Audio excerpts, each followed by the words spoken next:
అపోస్తుల కార్యాలు 8వ అధ్యాయము 4వ వచనం చూడగలిగితే, అపోస్తుల కార్యాలు 8వ అధ్యాయం 4వ వచనం.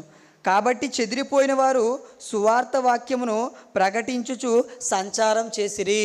చూడండి, మరి మొదటి శతాబ్దంలో సంఘానికి శ్రమలు రాగానే అపోస్తులు తప్ప అందరూ కూడా చెదిరిపోతారండి.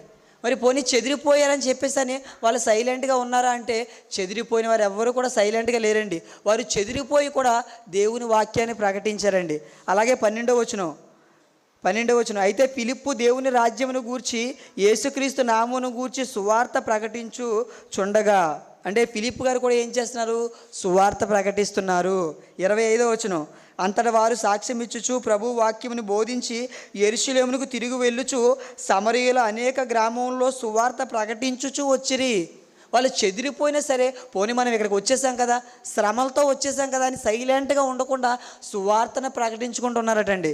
40వ వచనం, అయితే ఫిలిప్పు అజోతులో కనబడెను. అక్కడ నుండి కైసరుకు వచ్చే వరకు అతడు పట్టణములన్నిటిలోనూ సంచరించుచు సువార్త ప్రకటించుచు వచ్చెను. అంటే వీళ్ళు వచ్చే మార్గంలో కూడా సైలెంట్గా ఉండకుండా ఇదిగో అలా సువార్త ప్రకటించుకుంటూ వచ్చారండి.